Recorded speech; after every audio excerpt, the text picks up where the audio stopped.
antes de mais nada, agradeço o teu convite para estar aqui no teu espaço, né? Doutor Luiz, né? Eu gosto muito de trocar, né, com os meus colegas da área da saúde, né? Eu sou psicólogo, psicanalista e o Luiz também se interessa muito pela questão da psicopatologia. Eu tive a oportunidade de ir para Curitiba, né, conhecer a turma boa daí de Curitiba, para a gente falar um pouco de psicopatologia e constelações familiares, e foi mais ou menos esse o caminho que eu fiz, né? Eu trabalhando com psicologia, psicanálise, eu trabalhava dentro de clínica psiquiátrica, dentro de hospital psiquiátrico, e a gente sempre tinha demanda com família, né? Tanto que a gente fala, né, que todo paciente psiquiátrico, na verdade a fala todo paciente psicótico tem uma família psicótica, né? É uma piada interna, né? E, bom, o Hellinger ele vai falar exatamente isso, né? O sofrimento do psicótico não é do psicótico, é do sistema. É um sofrimento que está no sistema. Bom, dentro de uma das minhas supervisões de terapia sistêmica familiar, me falaram sobre um alemão que estava desenvolvendo aí um olhar, uma terapêutica que englobava também a psiquiatria, poderia ser uma outra forma de olhar para sistemas pesados, difíceis. E aí eu comecei a estudar as constelações familiares. Eu comecei a estudar com o Peter Yatsuyuko, né? O Peter Spelter Yatsuyuko. E o Peter logo me incentivou a ir para a Alemanha, né? Que eu falei, putz, eu queria ter conhecido o Bert aqui no Brasil. Na época eu não consegui, né? Quando ele veio em 2006, eu não consegui ir para lá ver ele, mas fui então em 2011, né? E depois que eu fui em 2011 e conheci Bert lá, surgiu um convite posterior para eu traduzir um dos seminários dele lá na Alemanha, né? E ajudar em alguns seminários aqui no Brasil.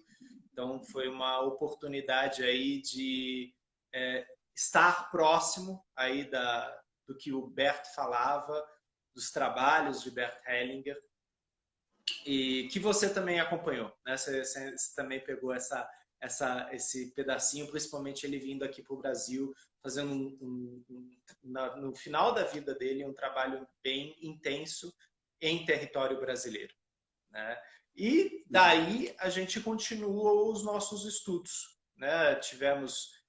Temos professores marcantes, né? Aqui no Brasil, inclusive. E para mim a constelação familiar é um olhar, né, para sistemas pesados, e é uma das ferramentas que eu tenho na minha maleta, né? Tem gente que não gosta dessa palavra ferramenta, mas para mim é uma ferramenta, né? Como a hipnoterapia, como o coaching, como a análise transacional. Quer dizer, nós temos algumas ferramentas e dependendo do cliente nós vamos lançar a mão dessas ferramentas. Isso aí, de acordo com a necessidade, né? Acho que esse olhar de fazer o ajuste de acordo com a necessidade, com o perfil da pessoa também, né? Esses dias até eu atendi uma pessoa dentro do consultório, foi bem interessante a situação, né? Que tem a ver com isso que você acabou de comentar. Nem sempre a pessoa tá pronta para olhar a constelação nela, né? E essa pessoa ela tinha marcado um horário para fazer constelação, mas por uma questão aí não por acaso, a minha secretária tinha entendido que ela tinha marcado uma consulta médica. Então ela entrou e eu comecei a consultá-la, né? E como ela nunca tinha participado de uma constelação familiar, depois de umas tantas lá, quase uma hora de conversa, eu avaliando várias coisas dentro da consulta, ela falou: "E aí, doutor, o senhor não vai fazer a constelação? É isso a constelação?" Eu falei: "Olha, eu não sei, acho que você tinha marcado consulta, não era constelação, né?" Mas, enfim, a postura, era muito interessante isso, né? Nada é por acaso. A postura que essa pessoa estava trazendo ali era uma postura assim: eu sei tudo, a minha família funciona assim, aquele outro, o meu olhar é esse, muito fixa, né? Uma posição muito fixa. E eu acho que isso, né? Eu comentei com ela: olha, você não tem condições hoje de estar olhando para o teu sistema familiar dentro do olhar das constelações. Porque nas constelações acho que é bem legal você até comentar, já entrando um pouco mais aqui no nosso tema, como é importante essa postura da abertura. de você não ter certezas, de você realmente estar disposto a olhar com um olhar novo. Muitas vezes você vai para uma constelação e você encontra coisas completamente surpreendentes a respeito de você, da sua postura diante dos teus membros da família e até mesmo de coisas que aconteceram dentro da família que você não conhecia, né? Então eu falei isso para ela, ela ficou bastante frustrada, mas eu falei, olha, talvez isso é o aquecimento para um dia a gente olhar a sua constelação, mas não vai ser hoje, né?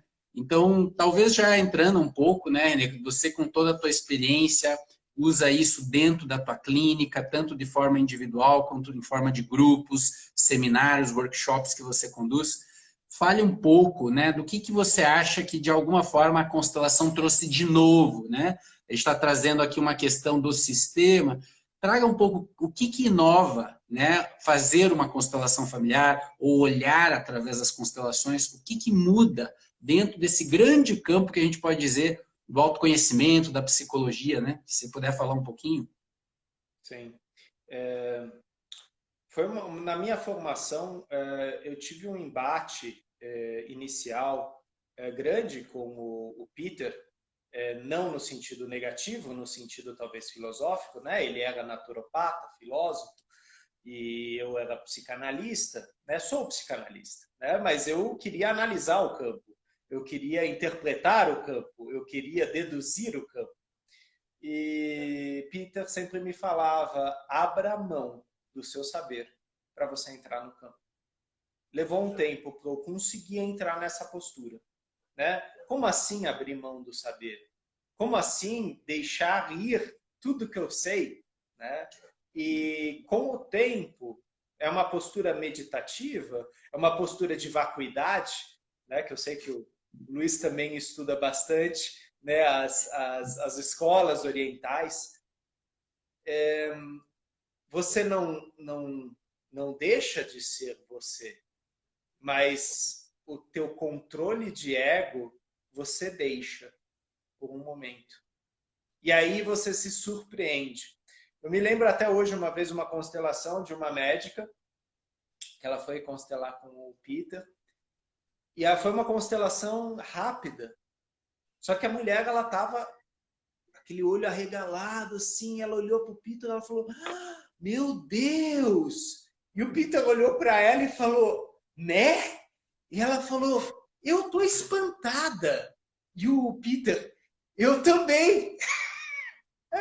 E aí ela falou, o que aconteceu? E ele, eu não sei.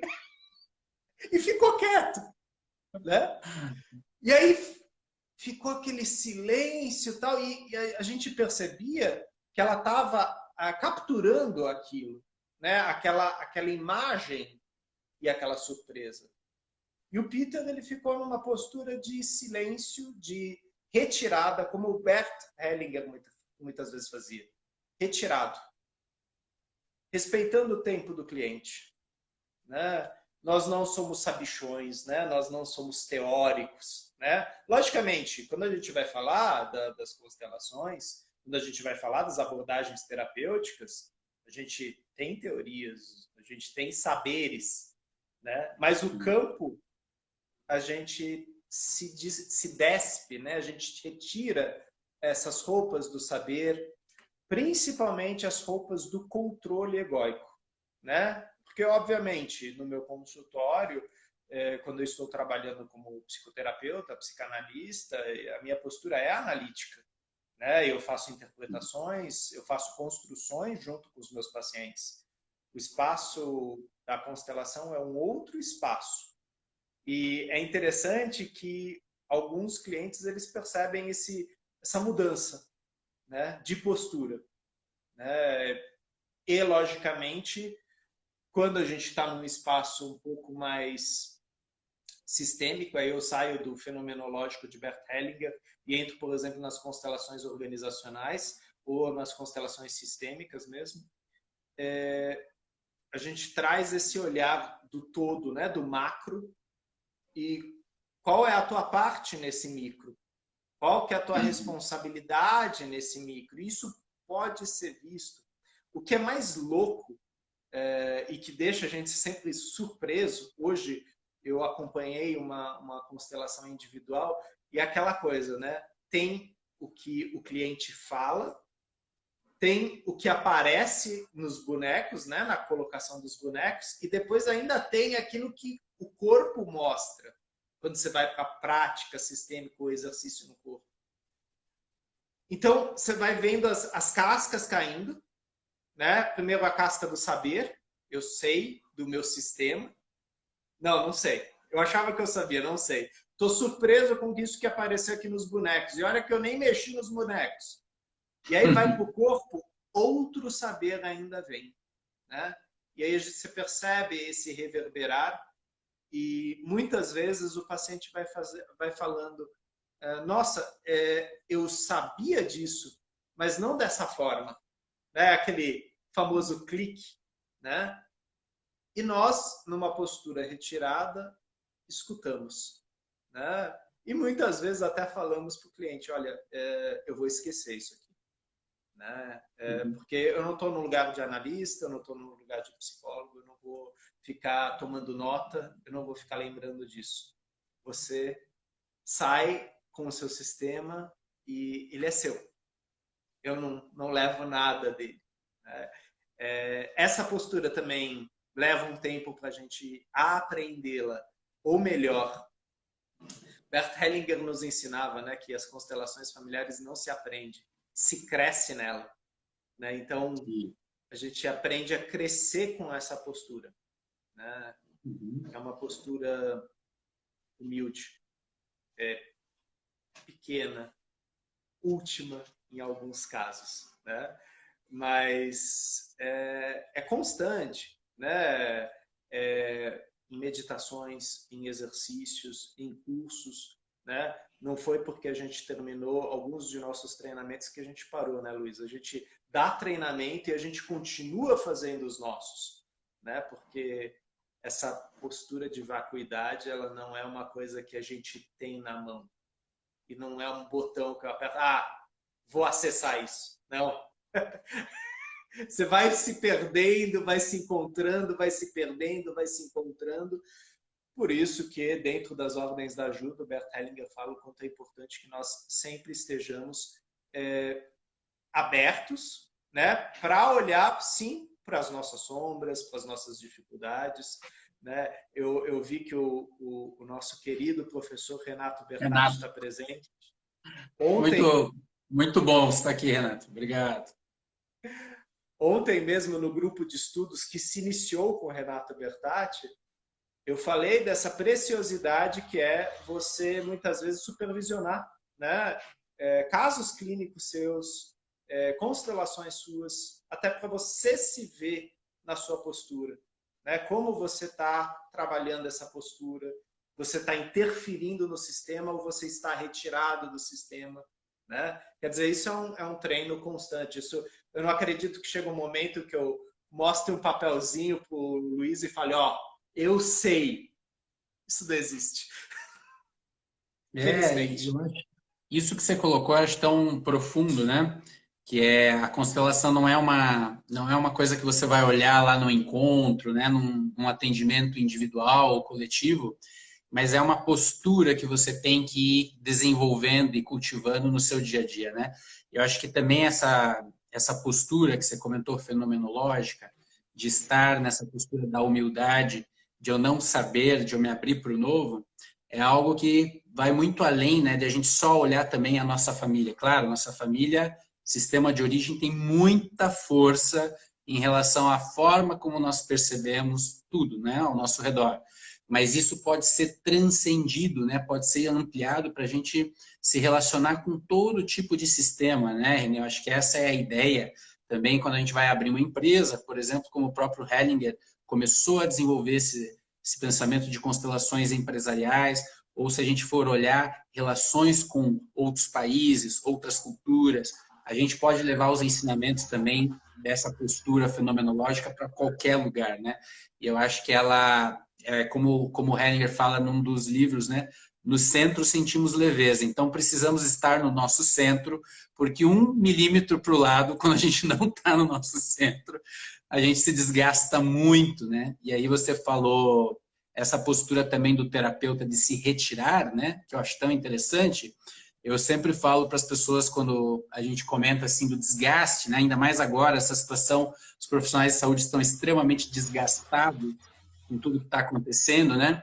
Então, uma das posturas que a gente fala muito nessas ordens da ajuda, essa postura de conseguir se retirar, mesmo que a situação seja extremamente difícil, né? Mas entendendo que aquilo é daquela pessoa, é do sistema dela, ela também vai ter, ela é um adulto e ela vai poder e vai ter que responder frente a isso, né? Ela vai ter que, de alguma forma, ela lidar. Nós estamos ali só numa postura de aspirações que ela consiga, né, encontrar um caminho, uma clareza em relação a como agir, mas não fazer por ela, né? Então acho que isso preserva muitas vezes a saúde, a integridade dos terapeutas, né? É uma postura que para mim é fundamental no que eu faço hoje em dia.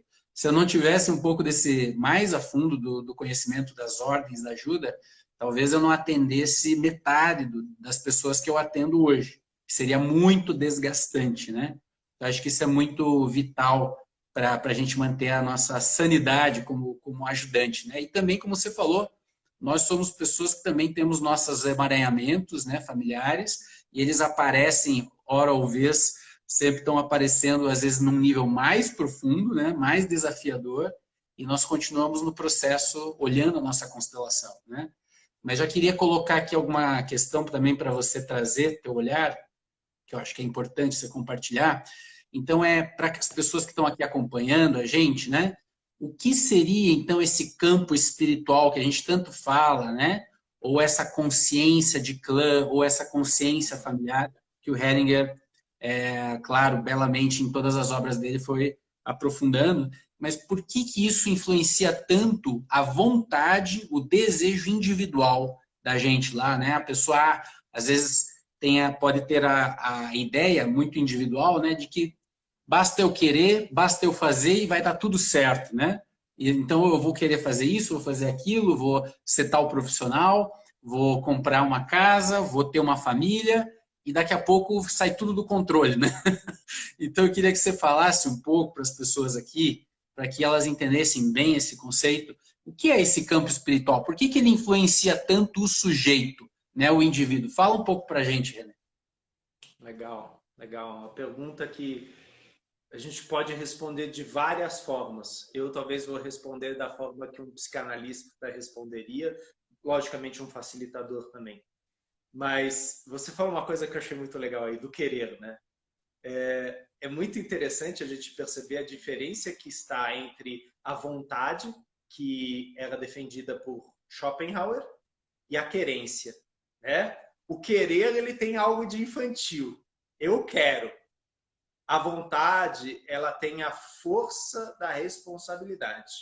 Eu tenho vontade, eu vou até o fim com isso, custe o que custar. O querer eu quero, né? E muitas vezes a força ela termina logo. Mas esta não é a sua pergunta. Eu acho que as tradições orientais elas falam de maneira muito mais pontual a questão do nosso ego e como a nossa mente mente. Né? Então, a psicologia hindu ela tem toda uma tradição de você se descolar, né, do ego, que inclusive é algo que aqui para nós no Ocidente é muito estranho, né, isso. A não ser que a gente tenha tomado contato, às vezes, com a filosofia budista, hinduísta, ayurveda, quer dizer, entrar um pouco nisso, aí a gente começa a entender esses detalhezinhos. Né? Mas todos nós somos seres de ego. Né? Então eu vou falar como um ocidental. Né? Até para eu me apresentar aqui como René, eu apresentei o meu ego. Né? Aquilo que eu tenho de empoderado, aquilo que eu tenho de importante, né? Mas que muitas vezes me limita, né? Porque se eu falo René psicólogo, existe o risco de eu ficar preso apenas nisso. Mas, ao mesmo tempo, também é fundamental na nossa sociedade os labels, né? As marcas, as características, nomes que nós damos às coisas. Né? meu nome, da onde eu vim, o que eu faço. O individual, ele, de certa forma, ele é uma instância mediadora entre tudo que eu tenho dentro e aquilo que está acontecendo fora, né? Então, para eu conversar aqui na live com o Luiz, com vocês, existe um ego aqui que está mediando isso, né? Existe um ego que, inclusive, acha que entendeu a pergunta do Luiz e acha que vai conseguir respondê-la. Isso que é o mais louco no ego, né? Porque o ego, ele assume o controle da situação, né? Fomos ensinados assim, né? A nossa cultura ocidental, ela tem uma característica de controle, né? Muitas vezes escópico também. O Bert Hellinger fala de 3 consciências. A primeira consciência, a consciência individual, é isso, é o eu, né? Eu, René, né? Eu, René Schubert. Em volta da minha consciência individual tem a consciência familiar, né? Schubert, do meu pai, da minha mãe, do meu avô, da minha avó. Só que aí a coisa já fica meio complicada, porque na minha consciência familiar eu já percebo que eu não tenho informações. Me falta muita coisa. Na consciência individual eu acho que eu sei. Na familiar eu já não tenho muita certeza. Bem mais ou menos, né? Se eu for falar da onde vieram meus avós, de repente eu já não sei. De que cidade, né? Passaram pela Primeira ou Segunda Guerra, não sei, né? Quer dizer, a não ser que eu faça uma pesquisa, né? Porque é aquela coisa, aqueles que são vivos, eles vão fazendo a história. E muitas vezes coisas do passado vão ficando no passado, vão ficando esquecidas para o nosso ego, né? Existem débitos aí que vão ser cobrados, vão continuar atuando. E aí a gente entra numa consciência mais profunda, né? Que envolve a individual, a familiar, que é essa consciência espiritual. Ela é gigantesca, né? Então, se eu olho para o Luiz e falo, eu vejo você, Luiz, eu estou falando com um ser humano. Isso é espiritual, né? E isso eu posso falar para um chinês que está falando mandarim e que eu não entendo. Mas eu vejo o chinês, eu vejo um ser humano lá. E eu vejo as relações que o ser humano tem com a floresta, com o bioma, com a sua casa, com a sua comunidade. Então, a consciência espiritual, ela envolve a tudo. Lacan talvez chamaria isso de linguagem, né? Somos estruturados como uma linguagem. A linguagem, ela estabelece regras visíveis e invisíveis. E o que eu sempre brinco com os nossos alunos, Luiz, é aquela coisa. Quando a gente nasceu, a gente começou a falar papá, mamãe, quer água. Alguém aqui aprendeu a falar crase, conjugações antes de falar papá, mamãe, essas coisas? A gramática a gente vai aprender lá na primeira série e tal, depois que a gente tem uns 7, 8 anos. Mas a gente fala a língua. E a gente não sabia que ela tinha regras. Então, a consciência espiritual, ela traz um pouco isso. Ela tem regras. Elas sempre estiveram lá. Na verdade, a palavra regra é feia. Ela tem ordem, né? A consciência espiritual, ela tem um ordenamento. É um ordenamento muito antigo. Alguns chamam isso de destino. Ou seja, sim, o que eu digo que é a minha vida aqui já existia antes de eu vir. Porque papai e mamãe já tinham expectativas, meus avós já tinham um olhar, eu posso dizer que meus avós já olhavam para o Brasil, né? Então, já existiam caminhos sendo trilhados, sendo que eu ainda não estava aqui. Ou naquela imagem super bonita, né, que a gente trabalha nas constelações, quando a mãe, a nossa mãe, estava na barriga da nossa avó. Lá nos ovários da nossa mãe estava a sementinha que um dia se tornaria eu e você, as mulheres, ou seja, 3 gerações em uma apenas. A gente só está vendo a avó, e lá dentro está a filha e está o neto, né? Uhum. Ou seja, a gente está falando de genética, a gente está falando de epigenética, a gente está falando de acontecimentos e, sim, estamos falando de destino. O destino nos precede, né? E a espiritualidade, às vezes, é entrar em sintonia com o nosso destino. E agora eu estou falando de meditação, né? É você... A espiritualidade é que nem uma onda de rádio, né? E eu preciso sintonizar. E às vezes eu sintonizo muito rápido com ela, com as sincronicidades da vida, com os meus momentos intuitivos. Ou, como nos ensina Thomas Hübel na Áustria, se eu exercito o estado de presença, Eckhart Tolle também fala disso, talvez eu esteja numa espiritualidade plena, né? Só que plena a gente sabe que também não é, né? Siddhartha Gautama, ele desperta, e aí ele fala da experiência do despertar, mas ele não fica no nirvana, né? Ele desperta no nirvana e volta para contar como foi a trajetória, né? Inclusive ele tem essa postura, né? De contar como foi esse caminho, né? E de inclusive falar, olha, essa é uma chave possível para qualquer um de vocês, mas existe um preço para isso. E aí que muitas vezes a gente fala, opa, peraí, como assim? Onde eu pego? Onde eu compro isso? Não é isso.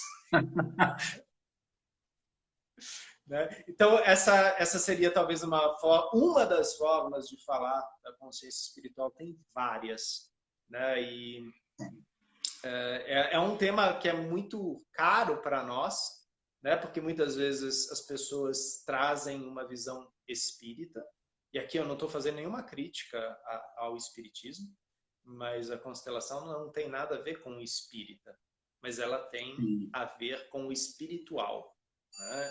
E todos nós somos seres espirituais. Estamos vivos, inclusive nos relacionando com objetos e seres não vivos. Isso tem a ver com a nossa espiritualidade também. O que me parece, né? Esse processo que você está falando, falou belamente, né, Renê? Me parece que o processo de você primeiro entender a tua origem familiar, isso tem muita força, né? Pela própria questão da composição corporal, da tua composição orgânica, teus genes, né? Essa herança que a gente recebe do pai e da mãe. Então, acho que o trabalho do Hellinger, primeiro, ele olhou muito isso, né? Quais são as implicações disso, a força disso, diante do querer, do destino ou da vontade da pessoa, e como é importante a gente conseguir, como Hellinger, né, dentro do seu trabalho propõe, tomar essa vida completamente dos pais para poder fazer um olhar à frente, né, ao horizonte, e a partir desse primeiro movimento, né, dentro dessa consciência familiar, aos poucos, percebendo que isso vai se expandindo, né, e a gente pode, aos poucos, incluindo mais pessoas da família, outras gerações, a gente vai não conhecendo, não precisa conhecer, mas no sentido de perceber, né, dentro do campo, desse sentimento, essa intuição de que há um fio que une tudo isso, né, e aos poucos isso vai se expandindo também para pessoas de outras famílias, né, e aí eu acho que, como você bem falou, eu acho que a gente entra dentro de um campo que é muito próximo ao que os orientais comentam mesmo, né? Então, dentro do budismo, por exemplo, eu posso falar um pouco, porque faço esse treinamento, né? E o que se propõe dentro do budismo é justamente você conseguir transcender um pouco essas demandas do ego, né? De que a gente está sempre descontente, insatisfeito, sempre querendo algo mais, e conseguindo cultivar essas qualidades mais profundas, né? De compaixão, contentamento, generosidade. E dentro, acho que da visão hellingeriana, isso também vai para esse lugar, né? De você conseguir perceber os seres em geral, né? Não só os da sua família, né? Mas para você fazer isso, você precisa de alguma forma, ter tido consciência de quais são os emaranhamentos, quais são os nós que aconteceram na família que podem influenciar a sua forma de agir, de pensar, né? Até é interessante, se você puder trazer, né, desses anos todos de terapia, de constelação, alguns exemplos que marcaram você de como, né, uma história pessoal está influenciada muito forte por alguma questão que aconteceu na família, só para quem está ouvindo aqui a gente, né, poder criar assim uma materialidade nisso que a gente está falando. A gente está indo bem longe aqui na nossa conversa, mas talvez exemplos, né, do que você lembra de histórias, de como a pessoa ficou emaranhada, presa num destino de um familiar, num antepassado, sem ter a consciência, né? E a partir do olhar das constelações isso pôde mudar. Não sei se você poderia compartilhar um pouco isso, né? Como que a pessoa andou dali em diante, que eu acho que o bonito também qual é o efeito disso, desse trabalho, né? O que que muda depois na postura da pessoa para a vida, né? Se puder comentar um pouco da tua experiência. Sim. Não, legal, Luiz. Eu acredito que a palavra autoconhecimento e autocrescimento, autodesenvolvimento, ela está muito forte aí. E talvez essas três palavras se juntem com a quarta e mais importante, autorresponsabilização, né? A partir do momento que eu olho para o meu destino e reconheço o destino, eu posso dizer sim a ele e eu assumo a responsabilidade, ou eu posso negar ele e eu vou ter um peso enorme sobre as minhas costas, né? Mas, logicamente, um exemplo talvez ilustraria isso de uma forma melhor. Inclusive a questão das lealdades invisíveis, né? Nós somos fruto da nossa família, né? Eu não estou falando apenas geneticamente, mas também de comportamentos, crenças, né? De nossa família temos tudo. Por isso que Bert Hellinger falava que nós não temos os nossos pais, nós somos os nossos pais, né? E durante o nosso trabalho terapêutico, o nosso trabalho de autodesenvolvimento, né, de busca, nós às vezes vamos nos descolando de parte disso e caminhando com os nossos pés, tendo consciência destas amarras, sombras, colas que vieram junto conosco, né, dessas cicatrizes. Então, eu vou trazer um exemplo de uma cicatriz que não é incomum. Uma cliente procurou, e nessa época estávamos fazendo as constelações em grupo, né? Eu estou há um ano parado, né, por conta da pandemia. Sim. Então, era um grupo grande e essa moça, ela chegou, ela falou, olha, eu acho que eu sou amaldiçoada, né? E aí ela conta a história que ela teve alguns relacionamentos e que os relacionamentos não iam adiante. E ela era uma pessoa que queria muito ter filhos, ela queria constituir uma família.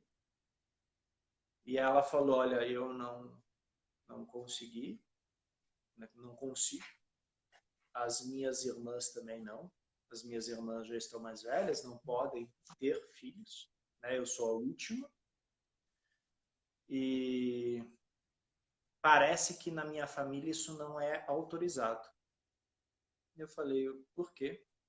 Ela falou, eu não sei, mas falavam que as mulheres da nossa família são secas. Essa era a maldição. Foi feita uma colocação, né? Um primeiro exercício que Bert Hellinger ensinou, ele está em alguns livros, mas eu vi isso lá na Alemanha, muito interessante. Ele coloca o representante, quer dizer, ele coloca o cliente e coloca vários representantes em fila atrás. Primeira, segunda, terceira, quarta, quinta geração. E aí ele pede apenas para os representantes demonstrarem no corpo se tiver alguma coisa. E aí apareceu, no caso desta cliente, na quarta geração, algo, dor. Colocamos ela, os pais, os avós e os bisavós. E aí, como acontece no campo da constelação, ela foi se lembrando de pequenas histórias E aí ela falou, meus avós vieram aqui para o Brasil. Foram eles que começaram a nossa família, vieram lá da Itália. Tá? E assim, existia um movimento interrompido lá. Né? Os bisavós e os avós não tinham contato. E eu falei, como que eles vieram? E aí ela contou, ó, meu avô, ele era uma pessoa muito pobre. Minha avó, uma pessoa abastada. E meu bisavô não concordava com o casamento. Né? Sicília, né? Um siciliano, nem a pau que você vai casar com a minha filha. Ele pegou a menina, pegaram um navio e vieram para o Brasil. Né? Só que ela veio fugida, né? Não tinha documentos, e ela escreveu uma carta para o pai.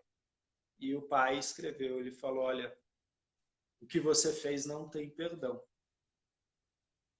Nada do que vocês fizerem neste país maldito vai para frente. Uau!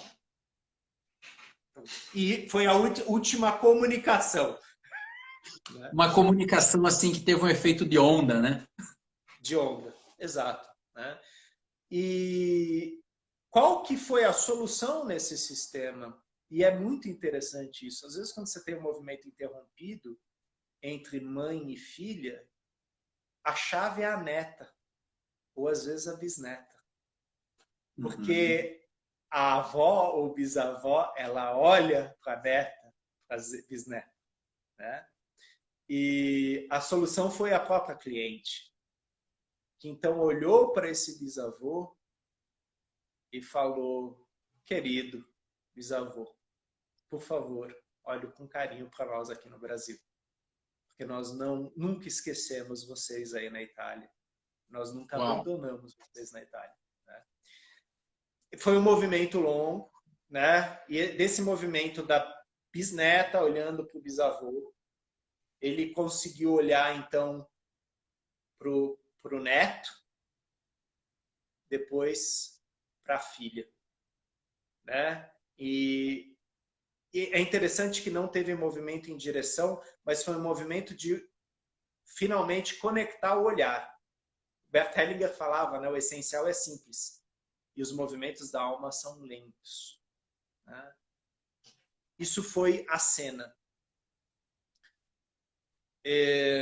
3 anos depois, o terapeuta que tinha encaminhado esta cliente para a constelação me fala, só para você saber, ela tem um filho de 1 ano.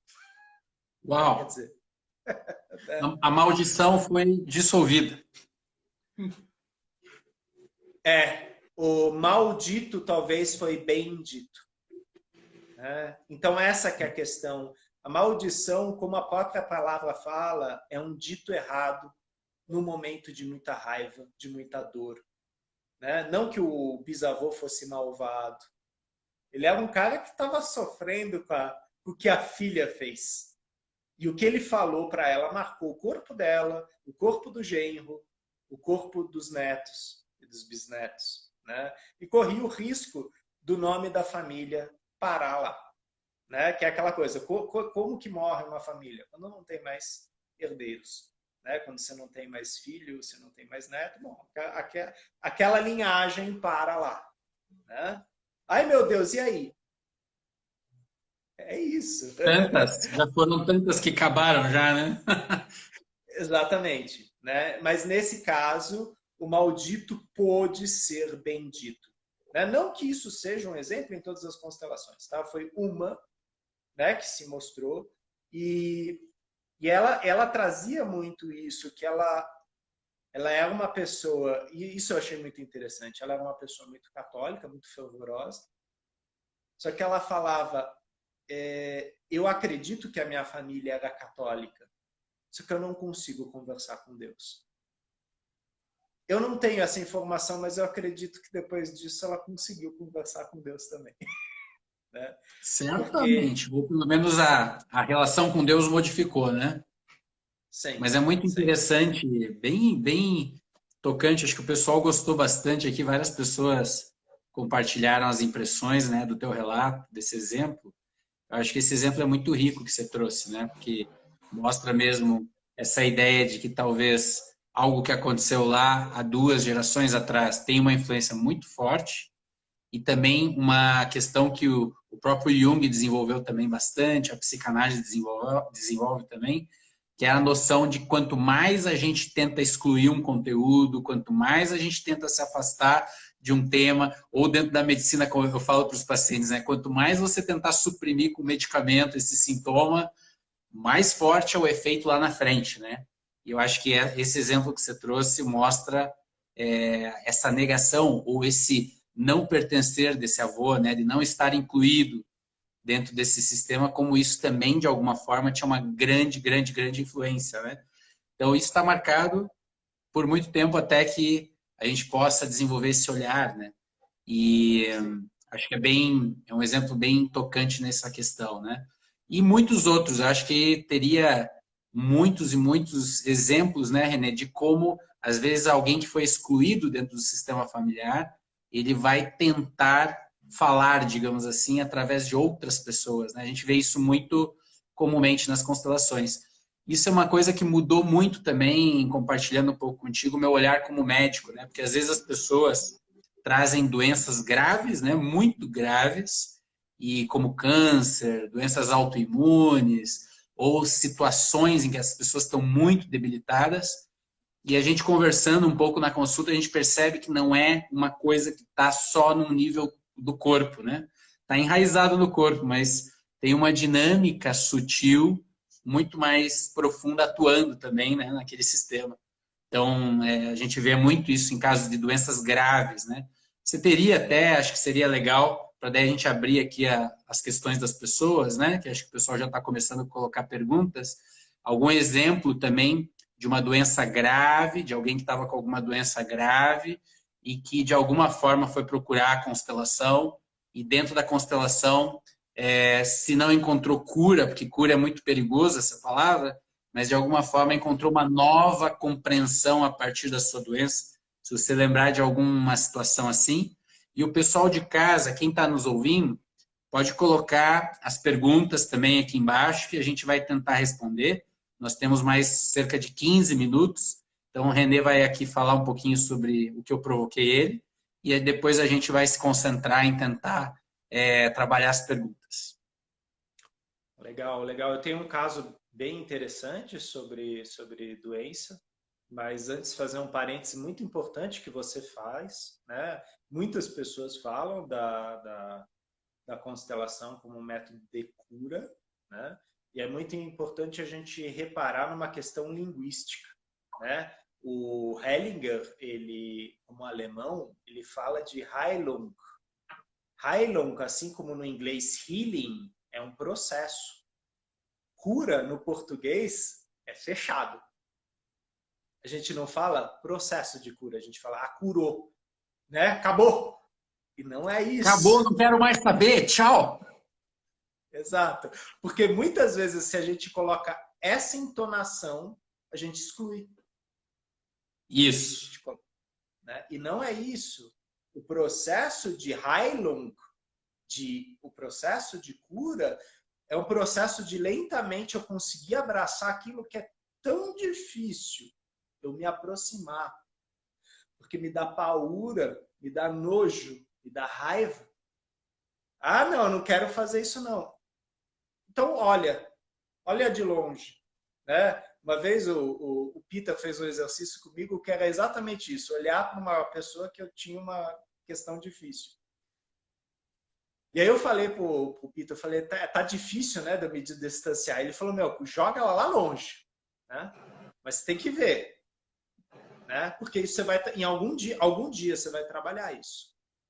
Então, tenha isso, mas não exclui, não esconde isso, né? E aí vem aquela frase do Freud, né? Ele como neurologista e pai da psicanálise falava: emoções que você reprime num determinado momento e que você não permite que voltem à consciência vão fazer pressão contra o seu consciente e vão se apresentar de maneiras inadequadas e exageradas mais para frente. Né? Então, nada que você reprime, exclui, nega, fica. Né? Tudo que você guarda, aguarda. E aí, Tudo que você logicamente, guarda, aguarda. Essa eu vou anotar, essa é muito boa. em algum momento isso vai vir à tona. Né? E às vezes vai vir à tona arrebentando a porta com os dois pés. Mas vamos para a provocação.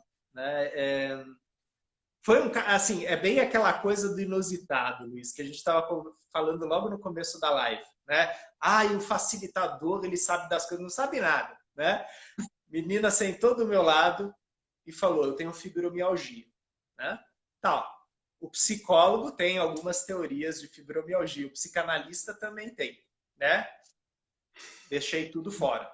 Né? Ok. Fibromialgia. Como Bert Hellinger tinha ensinado, eu comecei de uma forma bem simples. O representante e a doença. Só 2 representantes. Né? Bom, ela, a pessoa, a cliente, sentia dores em todo o corpo. A fibromialgia, o sintoma, se deitou. E se deitou de uma forma que ela não via. Coloquei um representante para pai, um representante para mãe. O pai foi para lá. A mãe ficou perto da filha. Eu perguntei, falei, teve, né, alguém que tenha partido mais cedo, que tenha talvez aborto, você sabe? Não, eu já perguntei isso para minha mãe, não tem abortos. Tal. Bom, a gente foi seguindo, né? A gente foi deixando o campo mostrar. E conforme meu pai se aproximava daquele corpo, a mãe se voltava para o pai e a filha também lentamente olhava, até que ela viu aquela cena. E quando ela viu aquela cena, ela começou a tremer muito. O corpo dela inteiro tremeu. Tanto Bert Hellinger quanto Peter Spelter falavam muito do fator curativo, do processo curativo atrás do tremor, né? Que é uma forma de restabelecimento de homeostase. De catarse e de homeostase do corpo. E aí ela foi se aproximando, foi se aproximando. Quando a representante olhou para o rosto de quem estava no chão, a cliente começa a chorar e fala, lembrei, antes de eu nascer, meus pais já namoravam, meu pai se envolveu num acidente de trânsito. Ele atropelou uma menina e a menina morreu. Uau! E meu pai, por muito tempo, minha mãe fala que ele entrou em depressão, ficou melancólico. Assim, do ponto de vista da justiça, viu que não teve dolo, não foi um acidente, não foi proposital, foi um acidente de trânsito, mas né, a consequência, né, a morte. E ela só ficou sabendo dessa história muito recentemente, porque a mãe, num determinado contou essa história. Naquele momento que ela contou essa história, a representante dela se deita e abraça aquele ser. E o pai meio põe a mão na cabeça das duas. Essa cena mostra uma junção entre corpo e sintoma, né? Que estava no pai e não muito bem resolvido nesse pai. A frase de solução que se mostrou naquele momento era a cliente dizer, agora eu sei. E eu vejo você. E aí depois eu pedi para o pai responder, falar isso para a vítima. Eu sei, fui eu. Eu fui o responsável pela sua morte. Então, esse é um exemplo de um sintoma. Agora, a questão que vem, e aí, Renê, ela curou? Ela é uma cliente que ela passava num espaço com uma colega minha, que era psicanalista, e essa colega, ela me retornou, ela falou, Renê, o sintoma mudou completamente. Né? Então, as dores que andavam deram lugares para dores afetivas. né? Então, não Bom, eram mais dores somáticas, mas eram dores existencialistas, eram questões relacionais. Ou seja, a uau, conversão histérica se transformou numa elaboração psíquica, né? incrível, incrível, né? Sim, né? Isso é Quer muito, dizer, quando isso é muito Não, pode falar. interessante com o processo que a gente faz na homeopatia também. Tem muitos paralelos, porque o que acontece? Quando a gente homeopatiza e a pessoa tem um sintoma físico, muitas vezes com o remédio ela toma consciência do complexo emocional que está por trás disso, né? Então, quanto menos consciência do complexo emocional, mais força o sintoma tem. E na medida que a pessoa, às vezes, homeopatiza, ela passa a aliviar, ela passa a não somatizar tanto. No entanto, algum conflito ou alguma consciência mais dentro da área psíquica, ela surge, né? Algum insight. Tem muito a ver com o que você comentou, né? Sim, e aí é interessante essa questão, né, que o Hahnemann ele trata o sintoma com um elemento que potencializa o sintoma, né? Isso é como que eu vejo você, né?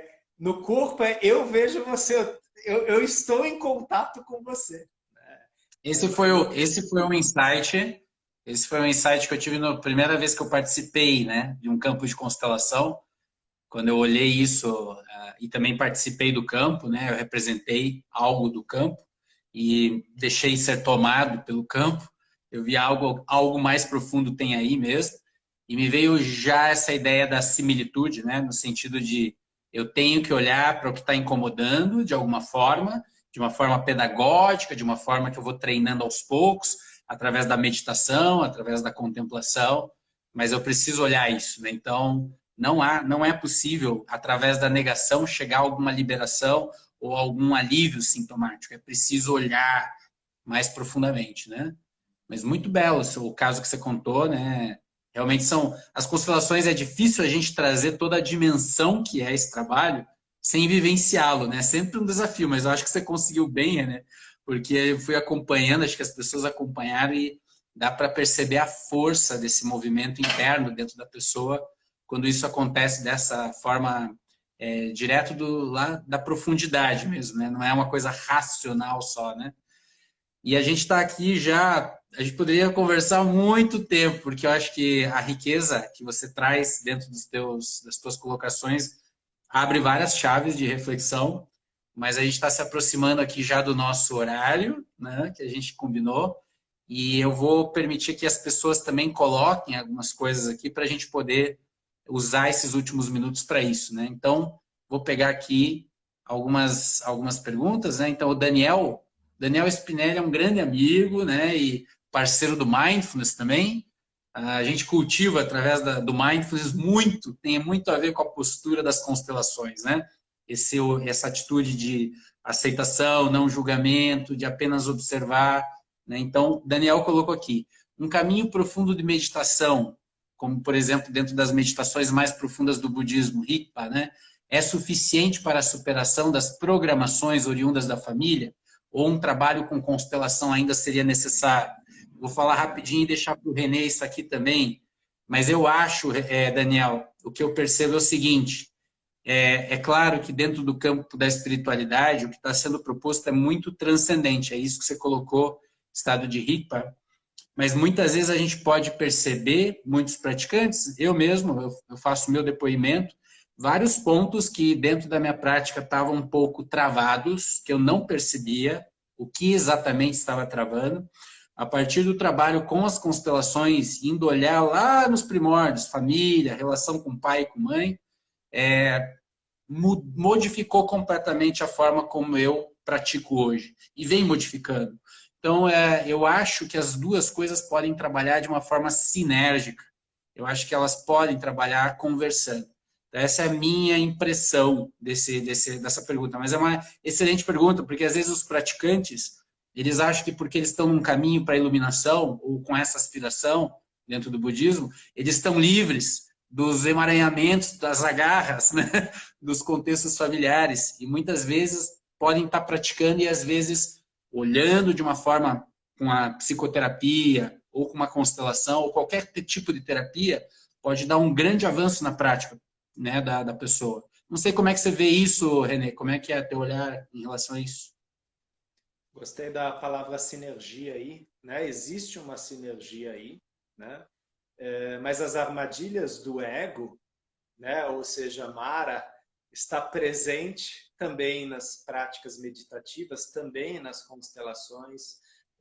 Na verdade, a ilusão ela é uma questão que se impõe a todos e nós vamos encontrar as ferramentas, os caminhos necessários, não para derrotar a ilusão, mas para incluir a ilusão, para reconhecer a ilusão. A constelação pode ajudar, a meditação pode ajudar, um bate-papo num bar com um amigo pode ajudar, conversa com a esposa, com os filhos. Né? Na verdade, a nossa vida ela é a samsara, né? Ela é a roda. E nós temos várias oportunidades aí para iluminações, para transcendências. Mas isso não quer dizer que a gente vai transcender a vida toda, porque aí a gente já não está mais nesse plano. Né? Então, são pontinhos que a gente vai ajustando aqui e ali. Né? Eu acredito que a constelação ela vem no momento que ela é necessária, assim como às vezes uma meditação. Ou, e assim, eu não tô sendo leviano, tá? Um cochilo no meio da tarde. Sim. Neurologicamente falando, um cochilo no meio da tarde pode fazer milagres também. Por causa de tudo que ele conta. Exato, exato. Muito bom. Então a questão é como você está, né? A abertura que você tem para aquele momento. Você está presente ou não? Perfeito. Isso é espiritual, né? Também a gente tem que colocar essa postura espiritual. Renê, teve uma pessoa que perguntou, a gente já está nos finalmente, mas se você puder pincelar, acho que vai ser bom para ela, né? Ela falou assim, como quebrar anos de traição com a constelação familiar? Eu que tive 3 abortos, como quebro essa relação com a maternidade? Foram perguntas mais amplas, mas se você puder, de alguma forma, trazer algumas palavras, talvez vai ser bom para essa pessoa. Sim. Eu não entendi muito bem a pergunta, tá, Luiz? Mas o que me tocou... ok. Sobre traições, como quebrar o padrão de traições, né? E também sobre a questão dos abortos repetidos. Como ser mãe, né? Talvez como se colocar, parar esse movimento, né? Se existe alguma questão sistêmica que poderia ajudar. Sim. A traição, muitas vezes, ela é uma lealdade, né? Ela é uma repetição. Em muitos casos, a gente vê isso. Né? Logicamente, a gente está falando geral aqui. Cada caso tem que ser olhado em sua individualidade. Mas o que a gente percebe é que, muitas vezes, a traição ela já tem um histórico dentro do sistema. Né? Às vezes, os pais, os avós... E eu não estou falando necessariamente de traição marital. Às vezes, jogo... bebida, auto-engano. Existem várias formas que a gente se trai no dia a dia. Né? A autossabotagem é uma forma de traição entre aquilo que eu estabeleci para mim como correto e aquilo que eu traio em mim mesmo para não alcançar aquilo que eu julgo correto. Né? Então, vários de nós nos habitam, né? E não necessariamente bons ou maus, mas às vezes em caminhos diferentes, em direções diferentes. A questão dos abortos, isso é uma coisa que o Bert Hellinger trabalha e a Sophie Hellinger trabalha bastante. É muito importante a gente se reconciliar com os filhos não nascidos. Ou seja, nomeá-los. Dar um nome a eles e um lugar a eles no coração. Né? Existem rituais para isso. Né? Você pode desde fazer uma missa até, e se vocês procurarem no YouTube, existe um vídeo chamado Ritual de Velas com Sophie Hellinger. Ela fez isso em Irkutsk, na Rússia, onde ela pediu para a pessoa ir colocando velas para as crianças abortadas. E tinham muitas velas acendidas no palco. E depois ela foi fazendo isso com outros participantes também. O importante é eu reconhecer o fato e que lugar eu dou para isso. Às vezes, o lugar que eu dou é um lugar muito pesado. É um lugar excludente. É um lugar fora. Tentar trazer isso para dentro. Tentar trazer isso para mais próximo. Às vezes isso é tão dolorido que o acompanhamento de um facilitador, de um terapeuta, é importante. Né? Então, talvez ter alguém junto nesse ritual para auxiliar, para facilitar. Né? São temas doloridos. Né? A constelação que eu vi hoje foi a traição. E a gente sabe o quanto a traição, nesse caso da mãe, né? Em relação à mãe, como isso fere o feminino e o feminino das filhas, o feminino das netas. Né? E aí a gente fala talvez de uma masculinidade tóxica. Não necessariamente do pai, tá? Pode ser também da mãe. Daí a gente entra em ânimos e ânima de Carl Gustav Jung. Né? Então, são processos, são cascas, né? E quando eu falo um tema geral assim, traição, às vezes eu tenho que olhar para a traição. Isso dói. Por isso, às vezes é bom a gente ter um facilitador do nosso lado para ele nos auxiliar nesse momento difícil. Porque esse é um ponto do facilitador. Ele acolhe. O campo acolhe. Né? Porque ele é um campo de expressão, é um campo de manifestação. Os excluídos fazem parte, eles podem estar lá. Isso é acolhido nesse momento.